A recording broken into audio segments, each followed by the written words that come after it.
Greetings and salutations, dear listeners and followers. Welcome to the VoleMaulder Gamecast. Deer? Do we have deer as audience now? We welcome all mammals. I don't know, man. I'm really small. Deer are big. It's fine, the herbivore's not gonna eat you. Nah, that's fair enough. They could still trample me and destroy my guts. We do not welcome reptiles, however, so Justin Bieber, please do not follow this podcast. Welcome! This is the episode about two games that two people can play. Both of them. Yeah. From the same company. But actually, first, I guess I have to introduce who I am. I'm Space Otter, spelled incorrectly, never went to school, all that spiel. I'm fine, how are you? I'm good. I wasn't asking you, I was asking the audience. Vol. Oh, right, okay. Let the audience respond. Awkward. Okay, they responded. Who are you? I am VoleMaulder. I have gone to school, so... I've gone to school, I have Yeah. money. I am better than you, actually. Actually. I also have a neckbeard, so let me explain some stuff to Where's you. your fedora? I'm not wearing it right now because I have the headset, so it kind of gets Wear in the way. fedora on top of the headset and milady everyone. All right, I need to tip that. Yeah. So, welcome to the new episodes, because from now on, I think we don't have any old recordings. In theory, we shouldn't have. We have done some time jumps from the time we talked about demos. And then you might have heard us talk about some small games like Dodo and Artful Escape. A smaller, no, not less small game. Resident Evil 5. Yeah, and why we are tired of endless games. But now, yeah, but now we went back to the future. Pun intended, I guess. I don't know. And we have good quality of sound again. So maybe you will hear less seagulls from my side. Yeah, just for some time reference, this is the 6th of July, 2025. This will probably be going up towards the end of August, which is probably when you're hearing this, if you're hearing this the week it came out. But yeah, we do have some old episodes from when we tried to do this with Joe that we mentioned in the episode 0, if anyone remembers. I don't think we'll be using any of those, but we had a recording for Stray that you may randomly hear at some point. It will be a bonus being if it's added there. to the mix. Disclaimer. Yeah, I've not gone back to check. It sounds worse than this one, and I think we are more... is it called wet on the nose, or what's it called when like people are... Wet on the nose? What? I don't think that's the saying. There's a saying about people being like very, not experienced in some inexperienced, not experienced. I know green is a way to refer to someone who's not experienced. I don't recycle. Oh, okay. So what have you played? I'm an Xbox fanboy, so I'm green. Haha. I am. That's very illy. Well, this is not the best time to be an Xbox fanboy, but anyway. I love the Amiga. Yeah, I love my friends as well. I have no friends. Why do you have to rub it in every time? Right. So no. We should keep trying to riff on each other's stupidity to see like how far we're gonna go. Right. So what are we talking about today?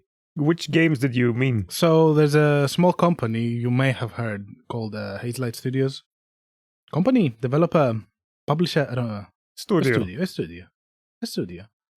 They have an eccentric guy going around the Game Awards, swearing a bit too much, probably. Yeah, he's like such a rebel, going into the Game Awards to show the middle finger to the man, whoever the man is.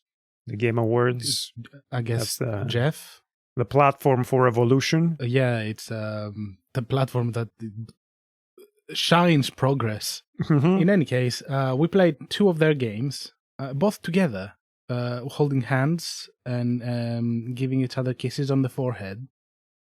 One game was called A Way Out, and one game was called It Takes Two. You may have heard it, maybe. Yeah, especially It Takes Two. That was quite the darling of the audience the year it came out.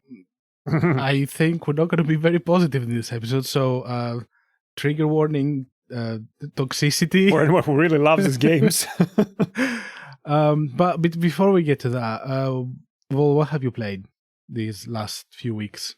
These last few weeks, you have convinced me to start Clair Obscur Expedition 33. I've not played a lot. I think I've only played 6-7 hours. For context, I have finished the game. I've gotten the platinum, 100%ed it and everything. And it ended up being a game that, for me, it brought similar feelings when it came to the storytelling that I had when playing The Last of Us, the first game. Yeah, and you told me that, and then another common friend of ours also sang the praises for this game, so I was like, okay, this is on Game Pass right now, I think I should get on it, in case I don't like it, and then I have not spent any more money on it, but I've been very positive about it so far. I'm a little bit lukewarm about the combat system, mostly because I am terrible at dodging and parrying, so we'll see how that goes. I've not gotten to a combat encounter so far that I thought was impassable. But it did start... I want to be careful to not spoil anything, but there's a strong enemy you come across the game really, really early. And it kicked my butt. I thought that was intended, like the way From Software games do it. Well, where you're meant to come across an enemy that is meant to kick your butt, and then you learn. So I didn't take it as a sign that I can't play this game, but then I tried to dodge and parry with other enemies, and it was a bit more difficult than I expected. And I think I find it difficult to read the animations for the attacks. So I end up dying or getting hit a few times until I learn them, and then I have to repeat the combat encounter, which I didn't really love. But I like the writing. I like the setting. It looks very pretty. So I'm gonna keep going, and I may have to eat my gamer pride at some point and lower the difficulty. Yeah, don't be scared to lower the difficulty. Like it is a very specific type of gameplay. Personally, I did not really have a big issue with it, but I can see how it can be challenging to people that are not used to dodging and parrying and everything. Personally, I find the gameplay pretty great, to the point that it mostly felt like a rhythm game meets like a Souls-like. It is that, and for all my apprehensions about it, I do like what they've done with the traditional JRPG style of combat. I think it's actually one of the best JRPGs I've ever played, if not the best. Not made by Japanese people. But for all intents and purposes, they went out to make a JRPG. They made a JRPG, warts and all, and the result was more astounding than I expected, because usually I'm not one that is going to sing JRPG praises. Most of the time I find myself finding it very meandering a lot of the time. So yeah, actually I had to stop playing Final Fantasy VII Remake to start did this, you? because you were so positive about it. So yeah, I played a lot of JRPGs in my life, mostly when I was young, like a teenager, preteen, teens. I have grown progressively kind of tired of the formula, but I still have a soft spot for them, and I wanted to do Final Fantasy VII Remake, which I have been enjoying a lot. So it's just, it's a silly game. I play for fun and to relax. Clair Obscur was not that. Yeah, I mean, I think it's the first game I cried in double digits. I think that was what prompted that discussion that I think we referenced there in a previous episode about games that made us cry. I think that might also be its own episode eventually. And also I think that Clair Obscur will warrant its own episode at some point. So maybe... We need to play Gears of War 3 before we do that episode. Is that what you're saying? Cannot wait. I actually cannot wait. I love Gears of War. So... Yeah, I love it too. Just like love poking fun at it. Yeah. So yeah, I've been playing a bit of that as well, and I've been playing a lot of racing games lately because I find them super chill. Yeah.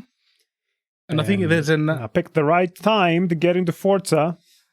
Well, I was going to transition to the other game we both have played recently, but yeah, sure. Let's talk about Microsoft and how that is going. Yeah, it feels very bittersweet to play stuff on the Xbox now because I'm starting to come to terms with the fact that I probably will not be getting any other Xbox consoles if they ever make them. That's the thing, if there's going to be one. I'm not convinced at this point there will be one. Hey, they might put out a console by Asus and gonna say like, oh, look, we made our own console. So they're gonna put out like Windows 11 PCs basically with an Xbox branding, so they can get fucked.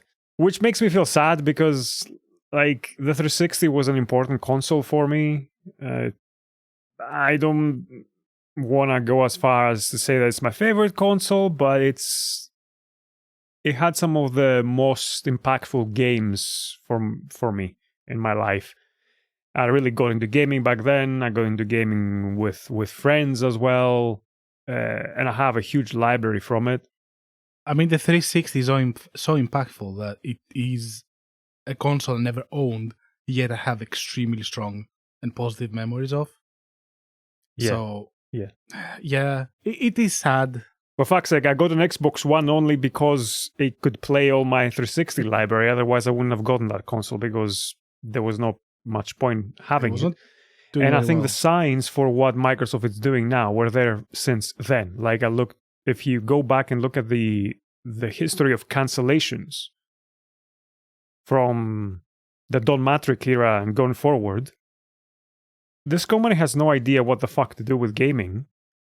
Yeah.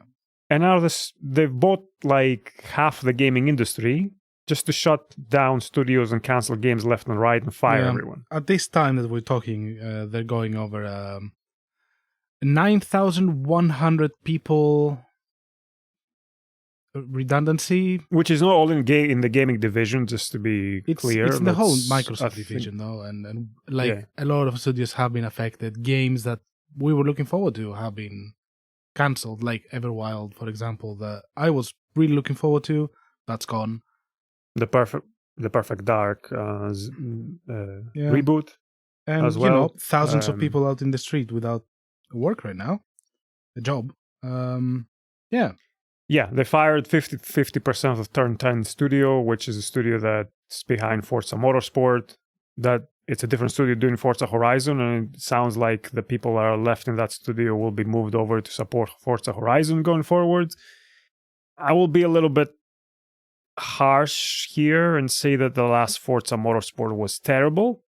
I have no reference for it, but yeah, that is not to say that people should be fired and lose their jobs and the studio be shut down as a result, because a lot of the terribleness in that game seems to me like it would have come from management rather than the people working on the game. I would say a lot of the time is. Usually people that work on games like making more daring implementations and changes when it comes to games. Management seems to shut them down to bring something more safe. Shut them down or push them towards directions that are more about milking and squeezing more money out of the players rather than making a video game that is worth playing. And that has been the route the Forza Motorsport has taken gradually over the last few entries. So the writing, I think, on some level has been on the wall a while for that series, but it still fucking sucks. And it fucking sucks on a grander level in that we're losing. It looks like this was Forza Motorsport 8. It didn't have a number, but it's the 8th one. Will be probably the last one. And that also means that we're losing like a big flagship Simcade title, like Close Track Simcade racing game. And those have been gradually becoming less and less mainstream and more niche. Like Gran Turismo perhaps is the only one that is big that's left in the Formula One games that Codemaster has. Well, Which, yeah, for someone like me who this is probably my favorite racing genre, that's pretty sad. Yeah, I mean, I don't have any attachment to racing games or whatever, but it doesn't mean that I don't understand that, this is a big issue in this industry, unfortunately. And it's not only exclusive to your racing games. It applies to everything else. And it is an industry that's like, I don't think it's very well regulated, and worker rights are very bad, and consumer rights are even worse. And and there were attempts to block the Activision and all the acquisitions that Microsoft was doing, and apparently that didn't succeed because Microsoft convinced, quote unquote, everyone that this will be good. Yeah. And we see what good that is. Well, by the time this episode airs, please do let us know what else has been cancelled. Pepis, please don't step on the laptop. Thank you. You're here. For anyone who can, for everyone listening who can't watch us, Bepis has just made an appearance. He just stepped on some buttons on my laptop and then knocked down a can. Okay. If you want to see Bepis make appearances, check Space Otter's Twitch. Yeah, no promises, but I might actually have a dedicated Bepis cam eventually on. Maybe by the time this is online. Also, maybe by the time this is online, more things will be cancelled. So, yeah, please let us know in the comments what else has been cancelled since July the 6th. Yeah. Or no? not. Okay. Like we don't want to know. I'm gonna have my hands on my ears and go la la la until like it's all over. I mean, we'll probably know what else has been cancelled by that point, but before we go to our two blockbuster major masterpieces of games that we're going to talk about. Speaking of Bepis, we've been playing a cat game. So you play as a maid, and you dress up like a cat, and you purr, and you drink milk out of a bowl. We played Little Kitty Big City. Yeah. And we have absolutely loved it, if I'm not mistaken. I really enjoyed it. Maybe I did not enjoy the last two trophies that I had to get the platinum, but everything else really nice and really good writing. Like you get to meet a lot of little companions and animals around your little city, because it's actually a little city, not a big city. So what is it? Like, what kind of game is it? What do I call it? Collectathon, platformer, casual, chill, game, exploration, sandbox more, right? It's more, it's kind of sandboxy. Yeah. It's a very small area that you get to explore within. So you're a cat, and you fall out of your sleeping spot into the big city, and then your goal is to find your way back up to your home. And you go into all sorts of shenanigans. My favorite thing was tripping people and stealing the cash of the bagels.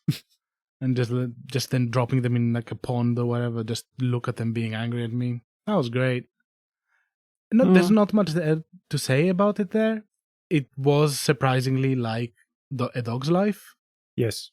Which you will hear a lot about because it's one of my favorite games ever. And I love Dog's Life as well, and we will be playing it in the near future. Yeah, I hope so. And hopefully talking about it too. It's adorable. The art style is very unique. It's placed in a Japanese suburb, I think. I think suburb, because it has all the Japanese staples like your vending machines and your konbini. I think actually one convenience store actually has like the Family Mart jingle. Like everything looks very, very, very Japanese. It's very wholesome, very chill. Like the time I had with it was so relaxing and just cute that, I don't know, left me smiling. Also, big thumbs up. Pretty short. Yes. 6 hours maybe total for everything. For a platinum. I think I've played more, but I think I played more just because I've been savoring it. And I've been playing it on stream, so games tend to take me a little bit longer on stream, these kinds of games anyway, because I read out stuff and then I try to do funny things left and right and explore more things. So probably if you play by yourself and you don't do that, it's probably 6-7 hours if you want to do everything, I think. Yeah. I mean, I did stream the first couple of hours and I was not enjoying streaming it as much. But please don't step on my lap. Okay, you're gonna sit on my lap. Okay. Let's just wait for him to settle. Yes, hi, I'm gonna pet you too. Yeah. I did stream the first couple of hours. My issue with streaming it was that there was so much reading that I was not really allowing myself to savor it as much, so I just finished it by myself. Yeah, fair enough. I think I enjoy just doing silly voices, so...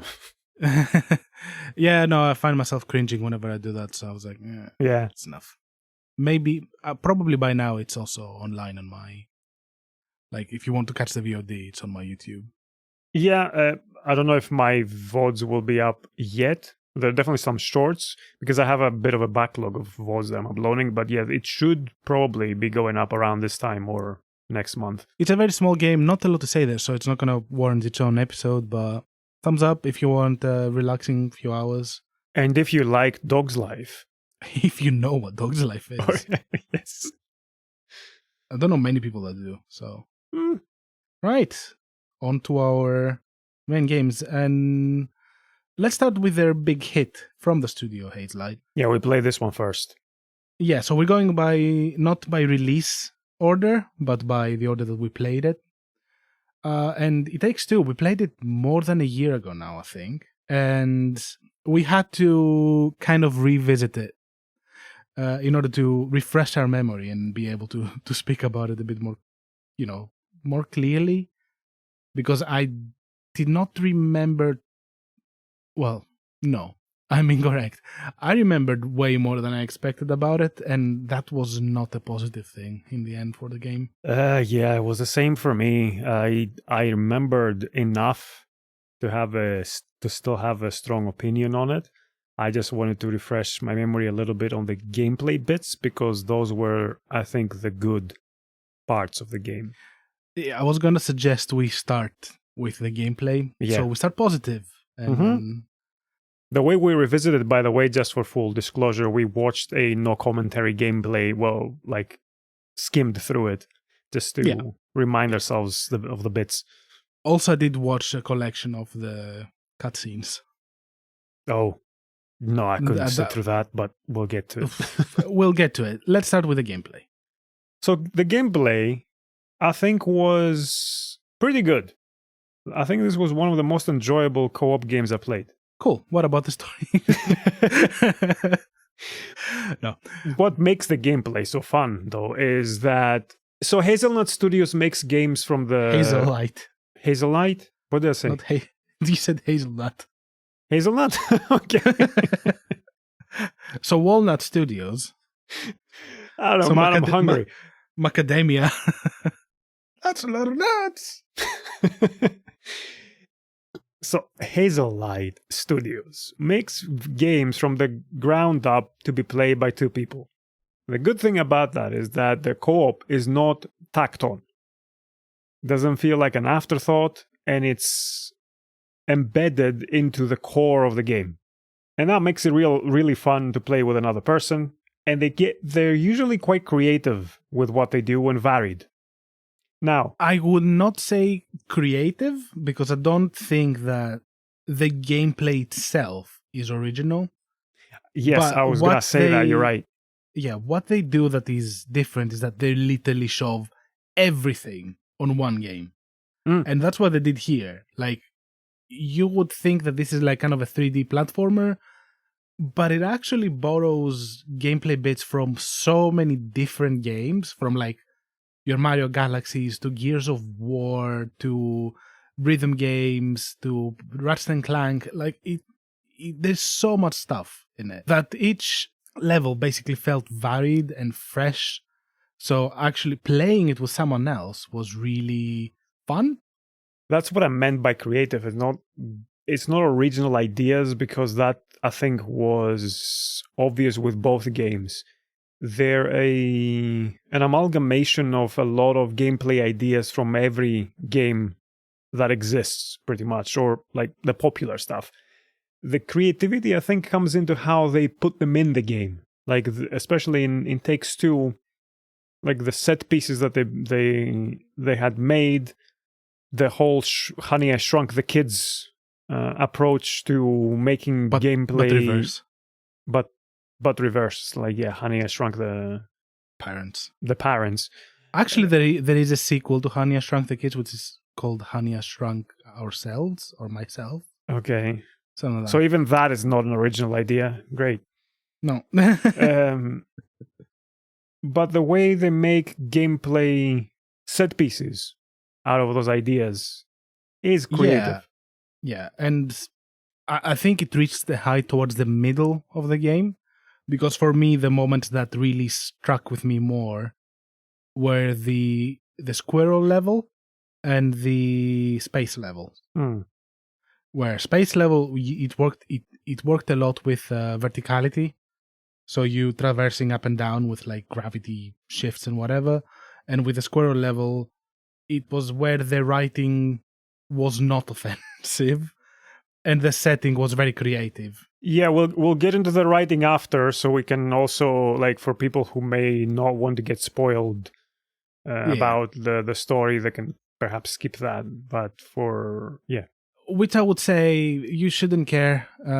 This game is for the gameplay. This game is for you to sit down with someone else and play the gameplay bits, search around every nook and cranny to find the mini games and everything to enjoy, and not really for the story. If you go for the story, you're most likely gonna be disappointed. Yeah. And the creativity as well comes into how they do the co-op stuff, because a lot of times the co-op games, as we perhaps would have talked about in the Evil West episode we did, is quite limited to press button while the other person presses the same button so that you can open a door. Yeah, everything you do is it basically complements what the other person is doing. So everything is thought out for you to play it with someone else first and foremost. You can play it by yourself, but I don't think it would be as fun. I don't think you can. You can. Oh, you can? I doubt it is as fun, though. I thought it was only 2-player. Huh. I don't think so, but maybe I'm wrong. Do you want to Google it so we're sure? I am not going to Google it. You're going to DuckDuckGo it? Yes. There we go. Meanwhile, I cut a nail from Beppis, and he was being a very good boy, and he let me do it. Oh, wow. So, okay. Yeah. He left, though, afterwards, so he was a bit annoyed.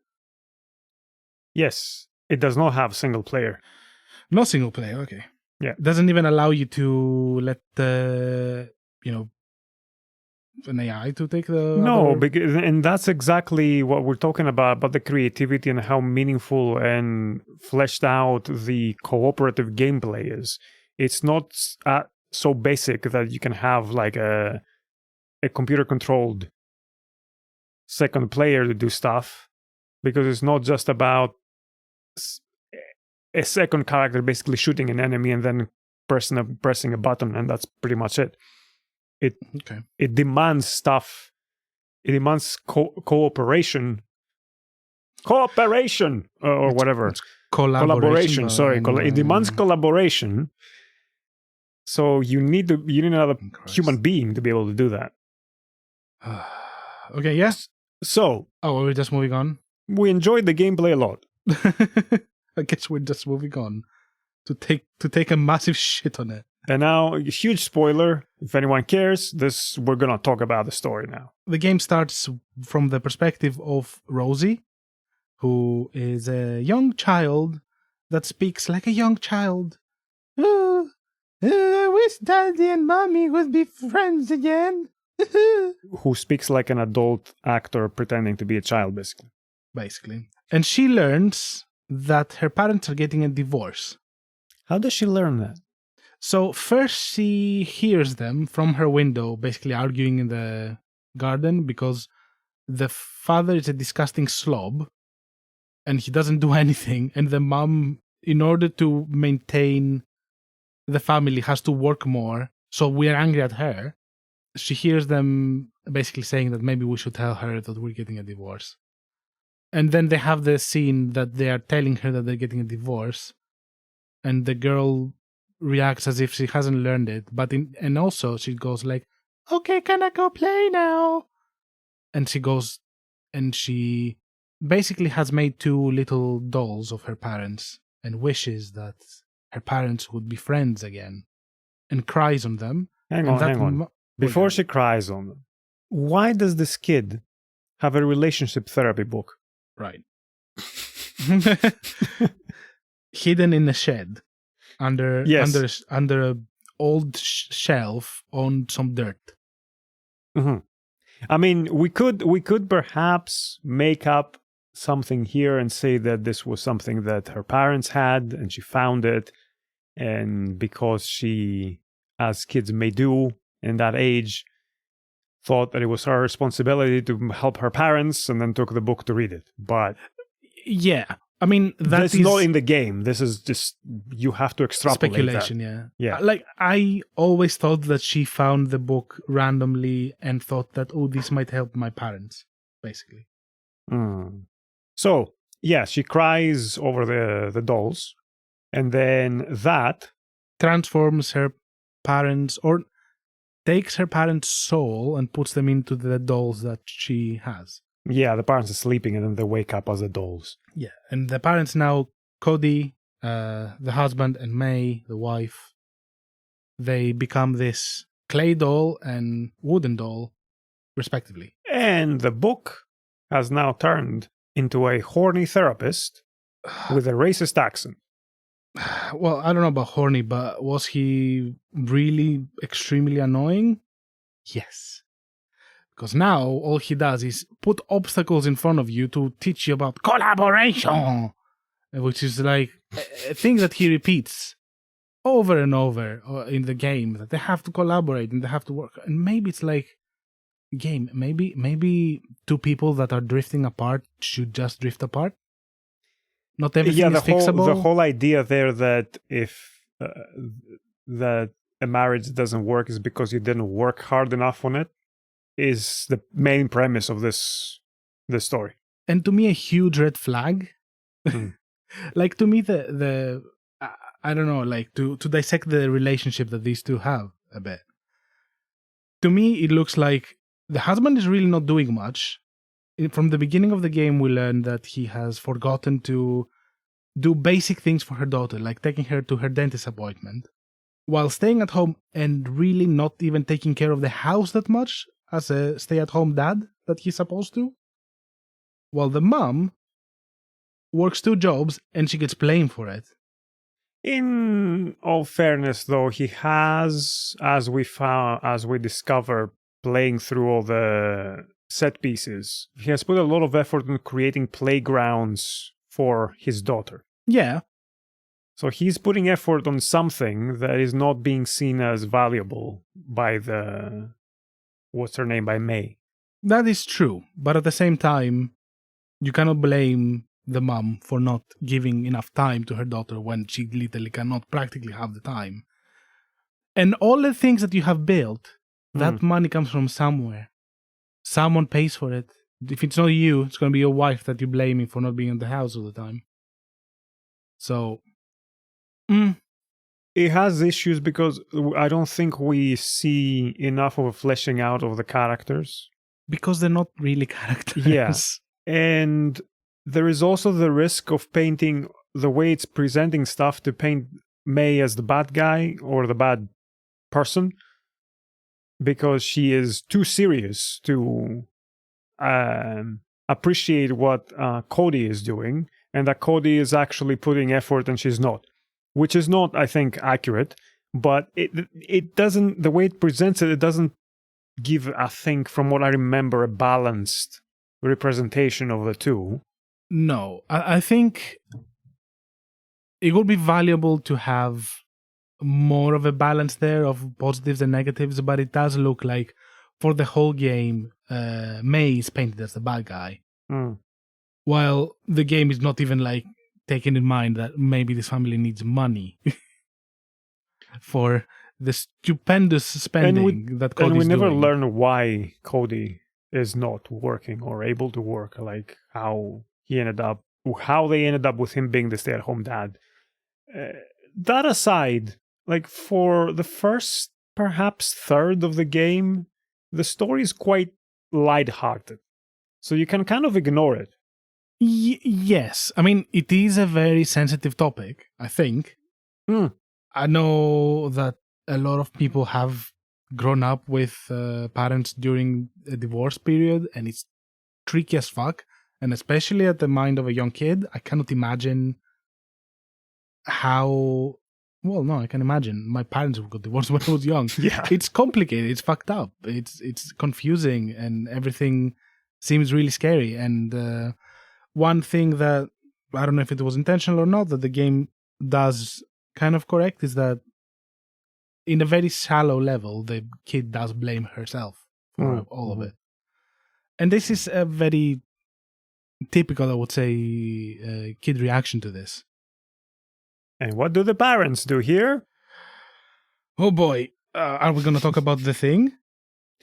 Well, as I said, up to a certain point, it's fairly light-hearted, but at some point, well, they logic themselves into this idea that since it was Rose's tears that put them into the dolls, they need to make their daughter cry again in order for them to come back to their bodies. And this leads to one of the most harrowing scenes in a video game I've ever had to go through. Like which one? Because there were a couple. I would say that. So, okay, to set it up, they decide that the best way of making her cry is to go and mess with her favorite toy, which was a little elephant called Cutie. No, there was another toy first. That was the second toy. The monkey? They destroyed two toys. There was a monkey. They attacked the monkey. They exile the monkey, like he leaves on a spaceship to go to the moon. That's not enough for them. They chase after the fucking monkey to kill it. Like, we're talking vindictive behavior here. It's not like we're getting the toy away from the kid. We need to destroy the toy as well in front of the kid. That doesn't work. So then they go to the elephant. Yep. And anyway, through gameplay shenanigans that were good gameplay shenanigans, and passing through a gatekeeper that was a jack-in-a-box clown thing. Note to whoever written this, no fucking kid wants to play with a jack-in-a-box. No fucking kid in this world wants to play with fucking clowns because they're creepy. They're not fun. The moment I saw the clown, I was like, okay, this is made by someone that's 50 years old, written. Mm. Because you must be completely detached to not realize this. Anyway, that aside, through gameplay shenanigans, they reach this cute elephant that's like adorable and measly and like, oh, would you like some tea? And they rip off her fucking leg and then fucking drag her all the way to a cliff, and her ear gets caught in a fucking nail and gets ripped off as well, and then the elephant is hanging from a fucking cliff, and you're kicking her arms so she can stop grasping it to drop her to her doom, which is like so horrible. Yeah, and all of that is because before we get to that scene, this whole thing is based on their idea that, hey, she can't see us because they get to their daughter and she can't see them, but she can see what their interaction has effect on with the environment, like the stuff they interact with in the environment. She can see that. Mm-hmm. So instead of hey, how about we try to communicate with her? Like write something. I don't know. Let's try and destroy more stuff. Let's destroy her favorite toy. A kid that's currently going through something so traumatic, like the divorce of her own parents, and blaming herself for it. Let's destroy things she loves and brings her comfort. Yeah. So what's the symbolism here? If we zoom out a little bit, what's happened so far up to this point in this game? So parents don't handle their relationship conflict well. The kid overhears this, so the kid learns it in a way that is not considerate to her emotions and her understanding as a small child. Then they tell her, kid gets upset. Parents are so egotistical, all they care about is themselves looking good. So they go and punish the kid because the kid got upset when they told her that they're getting divorced.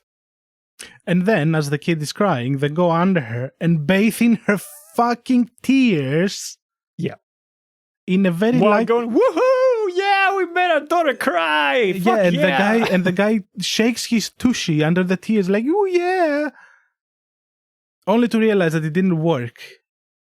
And then, after all this happens, like in a scene that I was feeling more uncomfortable than the scene where me as Trevor in GTA 5 was torturing people, do they at any point question what they did until then? Nope. No, they just move on. And how do they move on? What does the game do after that point? That makes them get back together. Yeah, we go into a journey where they start remembering and reminiscing about all the good times together. Yeah, like May used to like singing, and Cody used to like gardening, and the book, the racist fucking book, gets them through stages where they can remember all that. And oh, Teehee, do you remember the good times? Mm-hmm. Like, I am not a parent, but apparently... You're not a parent, apparently. But a parent. Like, I'm pausing for you to appreciate my pun. Yes. Okay. Did you appreciate it? I did, yes. Good. Okay. But apparently, probably that's the kind of approach is just not good for the kid. Maybe. You know? I mean, we're no experts in this, but like from our own experience in life, that doesn't seem to be how you handle that situation. And what's even worse for me is that this won an award. This won multiple awards. Mm-hmm. I mean, I don't base too much like credit and weight, let's say, on the video game awards themselves.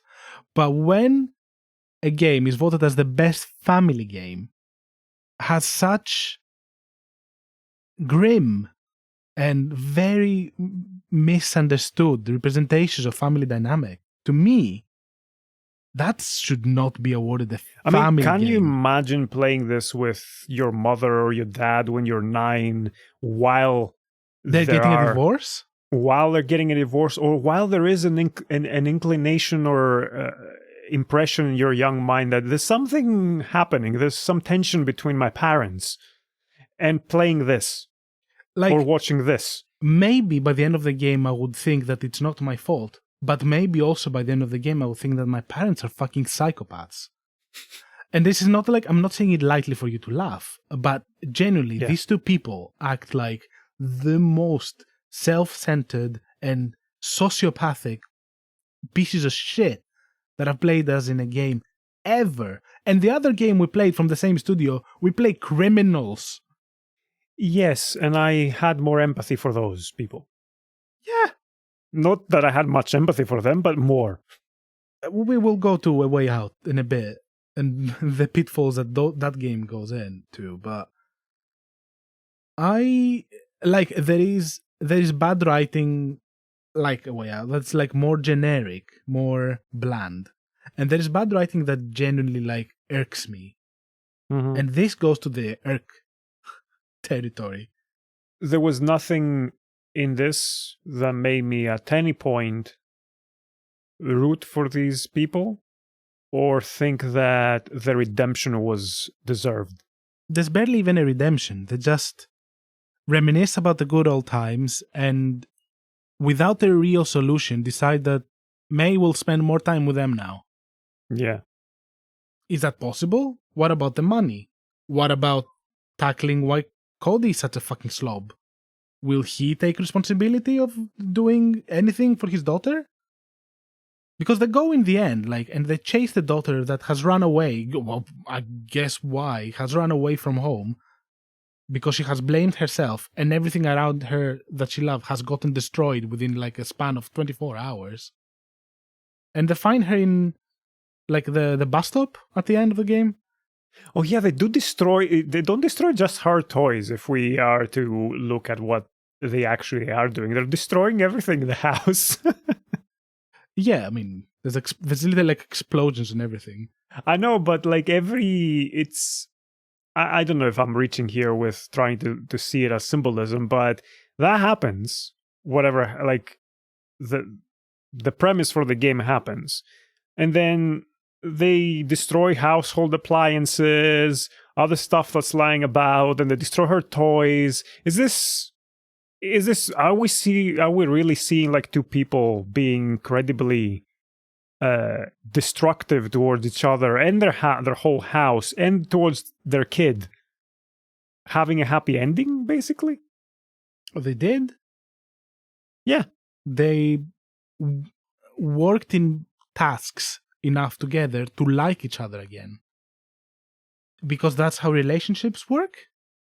So if I have a relationship, let's say, with my girlfriend, if we go out in an adventure and we need to find our way through a forest, will this rekindle our passion somehow again? And will this solve the key issues that there may be in, a relationship? There is one moment in the game that the two of them just sit together on a couch and basically have a couples therapy with the annoying book. And nothing gets resolved during it. There's just blame shifting, and then they move on to a task. So even in the moment that the game has the chance to actually have the characters sit down and express themselves and dig into their issues, the game just shrugs it and moves ahead. I don't remember that scene very well, but isn't that where they keep blame shifting and the book kind of chains them down and throws them into another level? Basically. To sort their issues out by collaboration? Collaboration. Yeah. Yeah, basically. Basically, that's what happens. Mm-hmm. And you know what? The reason why I said that the height of the game is towards the middle, where they did the space levels and the squirrel level. The squirrel level was my favorite one. Why? Because it barely had anything to do with the plot. Yeah, I agree. And a game like this needs something silly. Something like this. This was a whole side story of squirrels versus wasps. And the gameplay was... What was it? One would throw resin from a gun and the other one would ignite it with a fire round. Mm-hmm. And the whole thing was so silly. It was delightful. I loved it. When we were in that small section of the game, I was extremely happy playing it. But the moment it goes back to the story, and this is because they tackle such sensitive topics, everything was just feeling so grating to me that I just could not let it go. And it was really ruining my fun as well. Because all I could think of is that this child has been traumatized. Yeah. And these two people don't deserve to have a kid. They don't deserve that. They don't deserve the happy ending they got. Nothing. I think this game, as you say, they should have stuck to something silly as the premise for this, and it would have been a great experience. As it is, it's a fun co-op game that I would not recommend to anyone. I would not recommend it to anyone to play with a kid. Don't play for sure, but don't play with your kid. Play it with someone else that you potentially can have fun with the gameplay bits, but keep in mind, like, there are issues. Keep in mind that you're getting into something that is David Cage levels of bad writing. Yes, I would say so. I think David Cage also touched upon some really sensitive topics that he shouldn't have.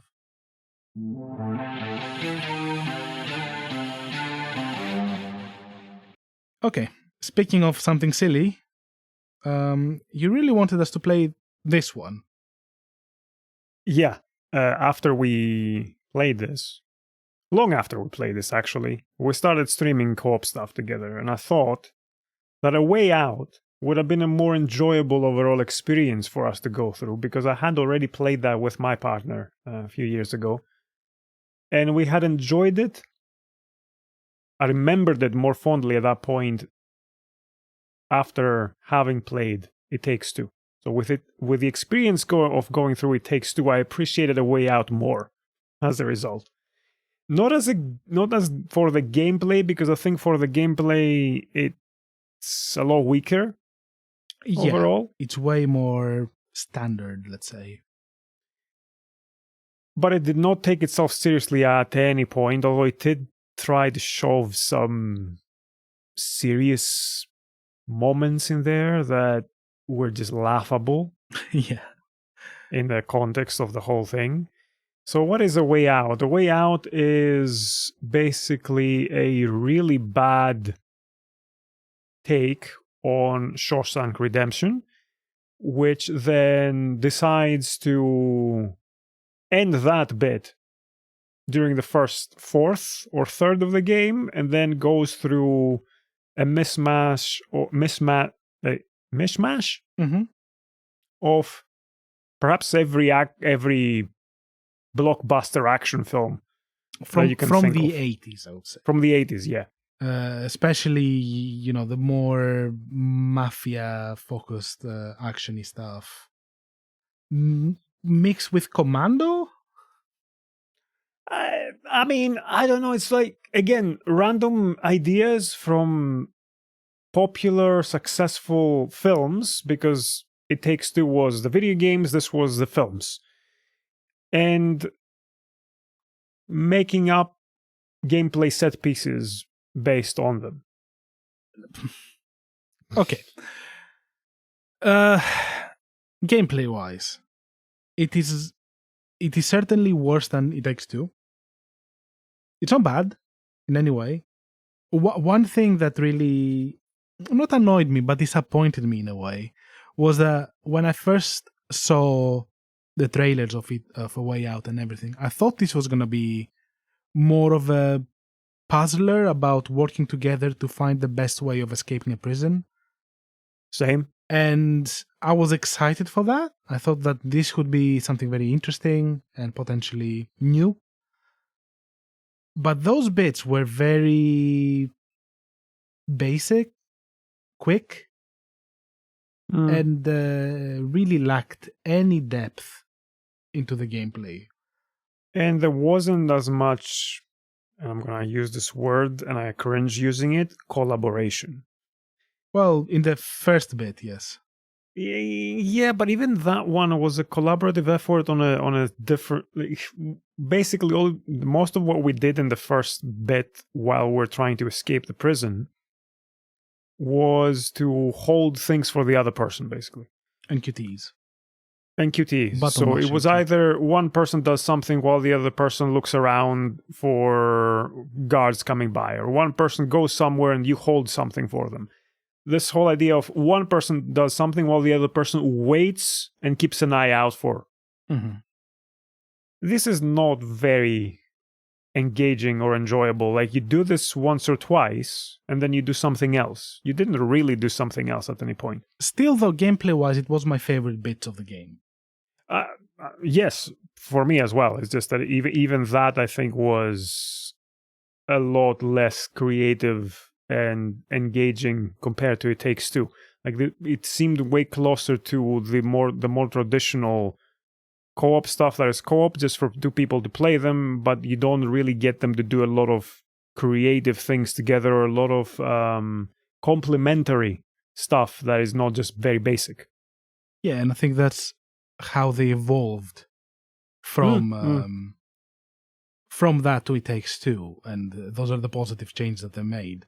Unfortunately, they also carried with them the sappy, subpar, terrible family drama moments. They ramped up to 11 for It Takes Two, and unfortunately, that was what dragged that game down. While in this game, I think it was a bit lighter. It was a bit lighter, although it still tried to shove in their family drama with going and seeing, I don't remember the guy's name, the one with the big nose, family, and they had some issues with the kid and that were resolved really, really super quickly. The other guy had relationship tension as well, and we kept seeing that throughout the game all the way to the end. Yeah. But neither of them was an interesting enough character. No. I think between the two, Sideburns guy, he was funnier because he was a complete fucking imbecile. He did not know how to human. He did not know how to interact with people in a normal way. And every time you had like to choose between the option of big nose guy and Sideburns. No, actually, no. Sideburns had the big nose. What was the other guy? How's the front thing? Mutton stash? No. Well, he didn't have anything. He had a beardy thing. The beardy circle. Like you have. He had now. a goatee. Okay. Yeah. So goatee man and Sideburns guy. So goatee man was more straight, less funny. Sideburns guy was the wild card. So like if like let's say one of my favorite scenes was we had to steal a car from some old people or invade their house, like goatee guy. We invaded the house while looking for a car. Yeah. Goatee guy was like, let's just distract them, let's just release their horse, and they just go chase it in the field. While Sideburns guy was like, no, let's go fucking guns ahoy, and like shove a gun in their face and keep them hostage. Like he was being the more crazy one. That was the funny bits. Like he was a lot more impulsive and a lot more impractical. And he was the comedic relief of the duo, and the other guy was the straight guy. While actually still having a family thing that was supposed to be touched by. There were some like occasional really hilarious moments though in the interactions with the environment. Like both games have this sections where they just let you loose in an environment, and it's like play with whatever you find. Like playground sections where you weren't progressing the plot, you weren't doing anything, you weren't progressing towards your goal either. Like in that old couple's farmhouse, you could watch TV, you could play the piano, there was a banjo thing, and then we did a duo at some point with QTEs. Yeah. Could wear hats. Your guy tried some random plant, and then he was like, it's disgusting, why would you eat that? It's like, okay. Which I think it was literally just in a pot, and it was like just being planted. It could be decorative for all we knew, but he just was and ate the pieces. It's disgusting. And there was a little bit of character shown as well in that the Sideburns guy, you could go and interact with a something like a painting, a framed photo, right? You could interact with a framed photo, and he would like draw a mustache on it. And then if you went with the guy, whoever was playing the goatee guy, the interaction for him was to go and wipe it out and erase the mustache because, I don't know, he thought that was too irresponsible or something. I mean, we're breaking into someone's house. Like, let's not vandalize it as well. Yeah. In any case, like we break into someone's house and take them hostage. Let's not vandalize the place. Yeah. I mean, at this point, like the plot has taken us off the prison, because you start in prison, and it takes us into the whole trying to escape the law for a bit, and I think this was part of escaping the law, up until a point where the plot takes us to a revenge plot, a very generic action movie revenge plot, and the game changes not anymore to puzzles and approaching situations, which were very light in themselves, but it takes us to a more generic action movie, third-person cover shooter. Go to cartel man and kill him because he did something to both sideburns and goatee man. Yeah, after a laughable torture scene. Oh, yeah.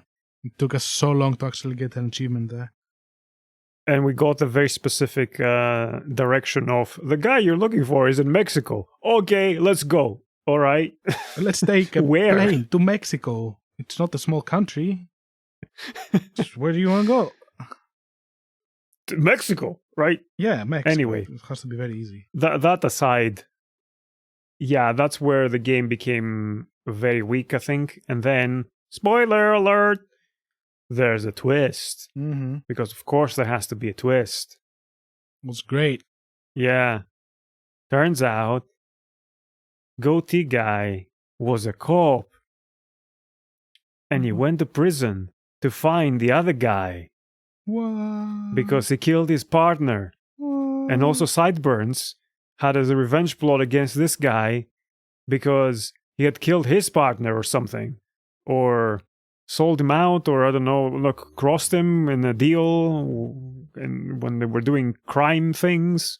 Yeah, so at the end of the game, basically the game from being collaborative turns each player against each other through a series of QTEs and some bad shooting sections where I swear I could not understand how the health was going down in each case. Yeah, no, I think it was preset to make both players to reach a very low health before it decides with QTEs who's gonna win. I think it was trying to create a lot of drama and tension and build up the emotion of that scene the way it was doing it so slowly. And I can imagine whoever came up with this, they really thought that they were being amazing.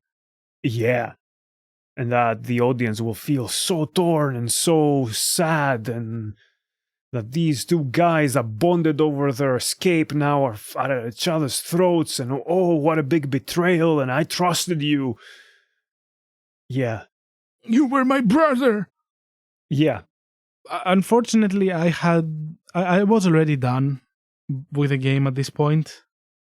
Like, before we reached the twist, I was done with it, because the gameplay had turned a little bit sour.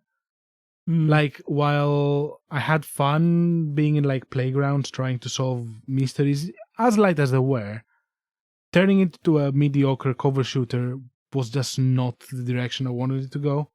Despite having some really ridiculously bombastic moments and chases of like endless shooting and destruction, which felt extremely out of place. At the same time, I found the, collaboration more enjoyable in the earliest part of the game. Yeah, same here. And interestingly, going through it again, I realized that I remembered this game way more fondly than it actually was going through it the second time. I mean, look, I'll give you this. It is silly and ridiculous, and it does not handle anything sensitive for me to react as harshly as I did with It Takes Two. We had some really big laughs, and playing it together overall was a very enjoyable experience. But yeah, I don't know how I would rank it together with It Takes Two. I think I would put it above It Takes Two. Interesting. Even though It Takes Two on the gameplay, it is, I think, a better game. I cannot like I did not enjoy going through that. And rewatching the story beats, especially in preparation for recording this today, it made me angry. A Way Out was just dumb fun. So I'll take dumb fun over what It Takes Two tried to do. Even though I acknowledge that on the gameplay level, I think they evolved and built on their strengths. And I think that's been the trajectory since Brothers for the studio. Oh yeah, we did not mention Brothers at all, did we? Do you have any? Yeah, but I had played that like ages ago when it had come out on the 360, and I remember disliking it. Yeah, I remember disliking it as well. It had some good moments. I remember that I liked the battlefield scene. Okay. But that's about it. Yeah, for me to rank the two, I don't know. A Way Out is meh in both fronts, both story and gameplay, but it's inoffensive. While It Takes Two is very bad on the story front and pretty good in the gameplay front. So I would say that they both kind of like fall somewhere in the middle on the meh kind of. That's fair enough. But at the same time, I felt uncomfortable with It Takes Two, and I did not with A Way Out. So my memory with A Way Out is more fond. I'm 100% in agreement with what you said. That is exactly why I rank A Way Out higher than It Takes Two. And also, we did play it on stream, and sometimes what I've noticed since I started streaming games, sometimes I enjoy games more when we do it like that because of the interactivity with sometimes with people in the chat as well, or there's, even if people are not actively chatting, the idea that we're creating something, I think makes me a little bit more attuned to experiencing the thing, because I need to react in a way that is visible, and I need to complete my thoughts instead of just perhaps zoning out during bits or thinking about other stuff, or if the game is not as engaging, or I have half-finished thoughts that I don't really follow through with. So in that regard, perhaps my ranking A Way Out higher is influenced by that. Maybe we just completely misread It Takes Two, and it actually is a representation of the destructive tendencies that people have when they're in a relationship with a kid. And maybe the ending in It Takes Two was like the horror kind ending, as in the horror continues, we're staying together. So like, it just to show that like when a relationship is doomed, it's doomed. Don't try to help it. Like, that's the message. And maybe we read it wrong. I don't think we read it wrong though. I don't think we read it wrong, but yes, you could epicycle that whole thing as in trying to make a point that if a relationship isn't working, staying together for the kid is going to be more destructive than constructive. Yeah, let's I don't think that's what the game was going for. Let's manifest it. Let's manifest it so it becomes true. 10 out of 10. Great commentary. I love It Takes Two. Next, we'll do the same for David Cage. Oh, Jesus. I really dread the moment that we're going to have to talk about David Cage games. Yeah. At least I don't feel like I'm crazy taking pills. At least I don't feel like I'm taking crazy pills, as Mugato would say, when it comes to David Cage, because I think it's been more acknowledged and recognized that his games are just badly written. Whereas here, with Brothers and It Takes Two especially, I don't remember that high of a praise for A Way Out. People seem to think that these games are fucking masterpieces. And I remember with Brothers as well being dumbfounded by this and going, why are people loving this game so much? I don't get this. Yeah, and there was that effect for David Cage a bit back when Heavy Rain came out and everyone was like, oh my god, this is like a masterpiece. People still think that it is. They do? Fucking Heavy Rain? Yeah. Yeah, there's still I still see a lot of praises out there. When we were talking about games that made us cry, I was like, oh, you know what? I want to see what people say, and Heavy Rain was present. Yeah, I cried because of how bad it was. I cried out of laughing so hard at points. I cried out of anger and frustration. I cried out of frustration when playing Beyond Two Souls. Oh. If you remember, I think this must have been one of the very rare games that I finished and I had to come to you to rant. Yeah. Because I fucking hated it so much. And I had pre-ordered another motherfucking thing. I think you still have the copy, don't you? I do. If it was mine, I would have stomped on it or something.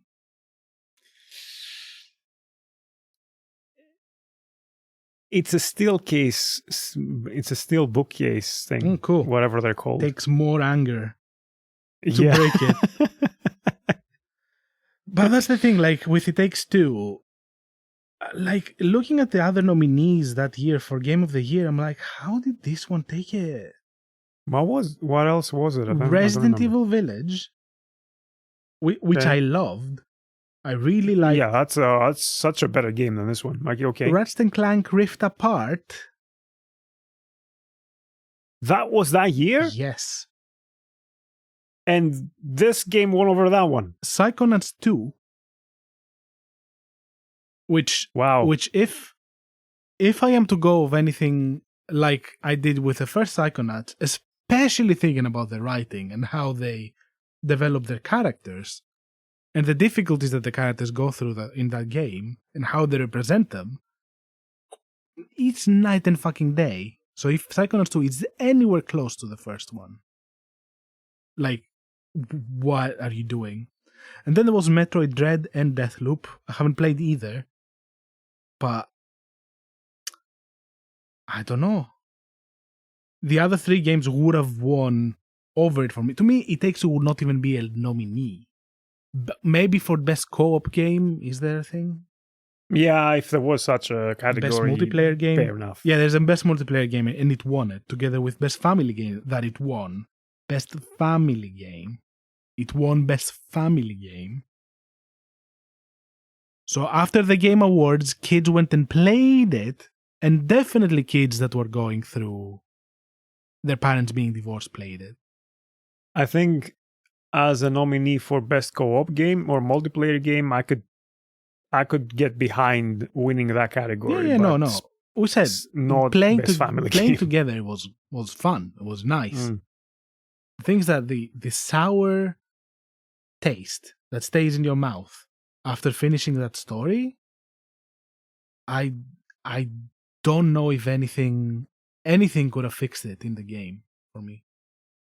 Mm-hmm. So that was the angriest episode we've made so far. It also perpetuates this, I think, very harmful stereotype and idea that there's so much bad representation of counseling and therapy in pop culture. That too. And this is a very egregious example of this, which makes basically therapy look like blackmail. Well, what do you mean? Every time I go in therapy, my therapist has a gun in my face. Yes, and I go to therapy to be chained and handcuffed into on a sofa. Wait, hang on, that's a different kind of therapy.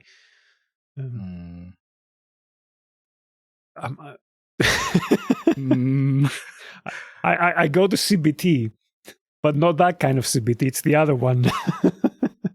Cock bondage. No, it's cock and ball torture. Go for Vol to know your your fetish. Acronyms. We are not a family podcast, no. We would not win best family podcast, even though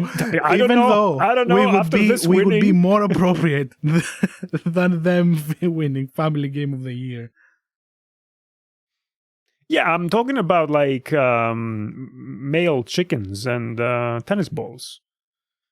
I don't know how to salvage the torture bit, but So you torture male chickens by shoving with tennis balls yes. in their ass.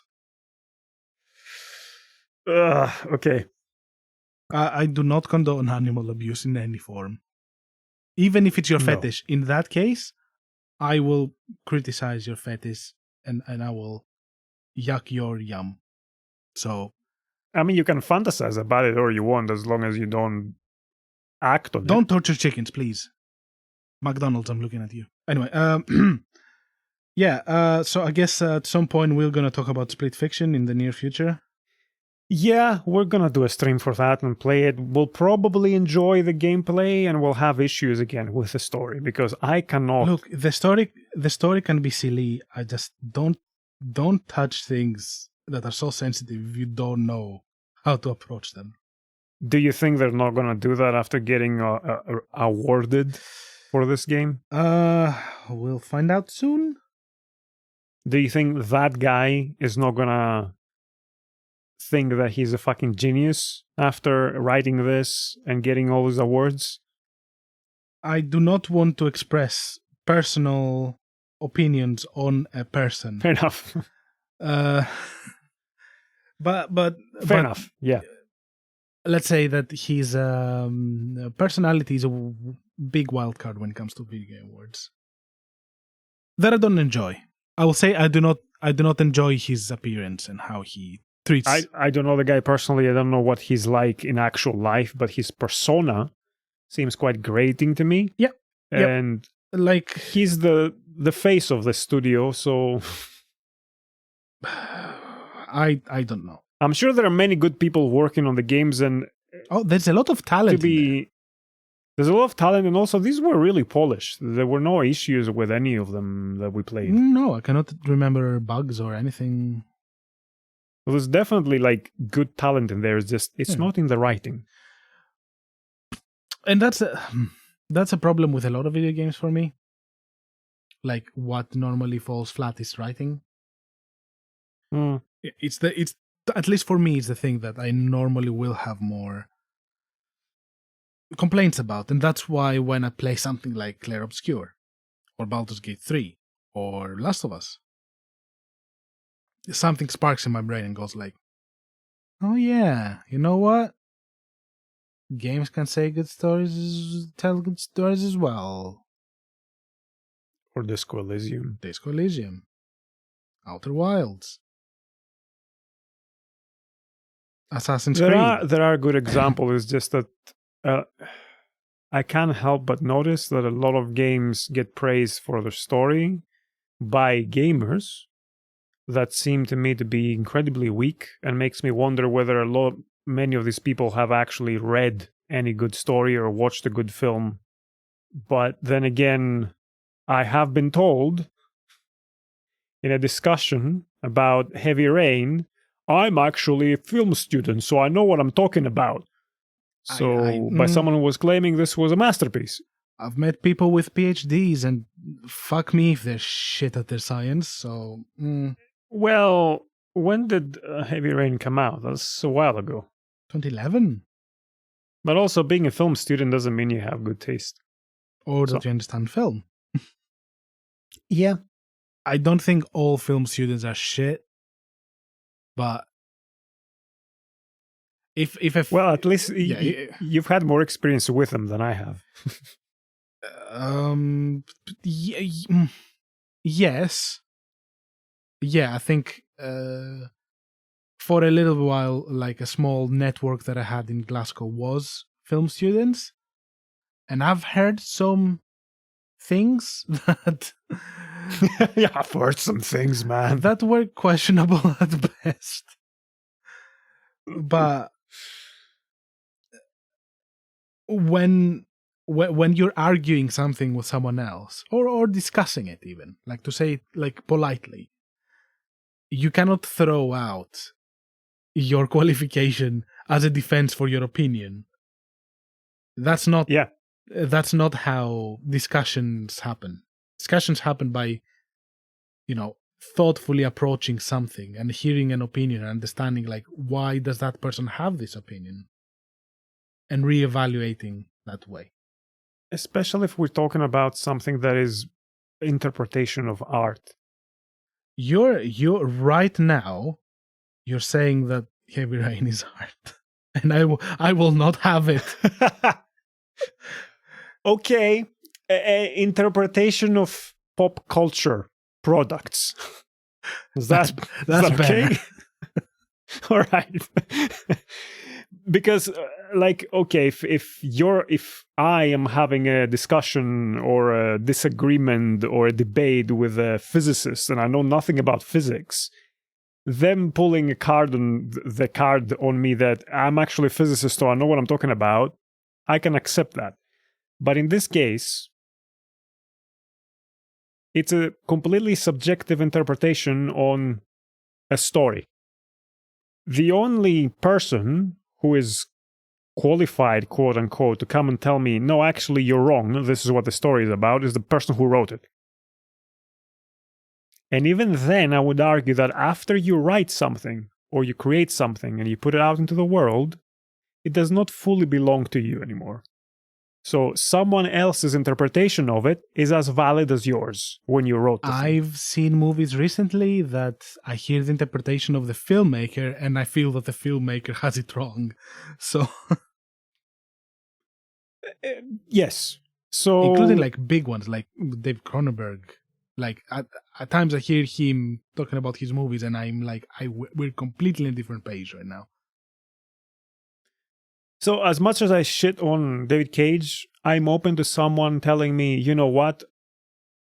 I loved this game because it connected with me such and such, but I also recognize that this game is weak in many ways. So own your subjective experience with it without trying to argue that this is an objective fact about the thing that we're talking about. Like when I say, I think the Mass Effect is one of the greatest sci-fi creations in the history of humanity. That's for me. Yeah, you're a big boy and you understand that Mass Effect has issues. Because yeah, and I will tell you at the same time, there's all these problems with this fucking game, but because of who I was, when it came out, what it meant to me, this is really, really important. It can be both. It can. Well, do you disagree with us? You can tell us to drink bleach at the comments. So send us a copy of your credentials so we can weigh your opinion accordingly. We'll see how we're going to approach Split Fiction. I'm pretty sure you're going to play sci-fi girl and I'll play fantasy girl. I guess that would fit. You like robots and science fiction. Yeah, but I do like fantasy as well. Pick your lane, Vol. We need to play a different game where we fight over it. Thumbor? I don't know what we fight over because I don't know what I would want to play anyway. Thumbor on stream. I won! Okay, who do you want to play? I don't know. So 3 days later. So, yes. Maybe we're going to play that game. 3 years later, rather. So this was our very positive review of these two games. Yeah. Maybe this is setting the tone for our reactions in some other games that many people love in the future. I don't think until this episode we have been this negative about something. No, I think this was the first time we have been really strong. We have really strong negative opinions about video games that we've actually discussed on the podcast. So look forward to a David Cage episode. I will say this is not going to be our bit or our, I don't know what to call it. Shtick. Shtick. Yes, that's the right word. Gimmick. This is not going to be our shtick. We played these. We had bad experiences with them, and we talked about them. Yeah. Our goal is not to come here and just rant mindlessly about something. Our goal is to understand what we play and why it does not resonate. When I have a negative experience, I want to know why that was there, because that helps me grow as a person, understand what I like and what I don't like. And that's game criticism, even if we're not professional critics. Maybe yet, maybe ever. Like, I like spending time understanding my media. And that's in the end. That's what we did when we were at another high school, at university. Like, we just. I mean, I did it at high school as well, but I don't think I had I had the maturity I have now to appreciate some stuff. I laugh at farts still. Yes, I was laughing. I kept laughing for about 5 minutes while editing that fart cry moment in our last episode. So that was great. So yeah, no one's gonna find it funny, just us. Yeah. Right. So it takes two. Take it or if leave you think it. we're completely off the mark with these games, tell us why. Like, I'm curious. Yeah, and who knows? Maybe the next episode we shoot, it's gonna be more positive. But until then, please leave a review. Check our podcast out. Check our VODs out. Well, if you're listening to this, you've checked our podcast out. So thank you for that. Check the rest of our podcast out. You can also find us at. You can find us at Twitch under our individual usernames. We don't yet have a co-op channel. We may never. I don't know. We'll see what we do. So I'm VoleMaulder. You have been Space/otter. Spelled incorrectly because I didn't go to school. And we also have a co-op YouTube channel called Vole&otter Games, where we upload our co-op VODs, and our individual streams go up on our personal channels. Yeah. Thank you for listening. Thank you to everyone who's made this possible by helping us. You know who you are. We should also thank the guest. Bepes. Thank you, Bepes, for stepping on my laptop and writing 25 Fs on Signal for me. That was great. He was pressing F for the emotions. Yeah, he was just straining not to swear. He knows that this is a family podcast. No, I'm referring to that meme, the press F to pay respect, or press F to cry, or something from Call of Duty, whatever. Yeah, some Call of Duty. Yeah.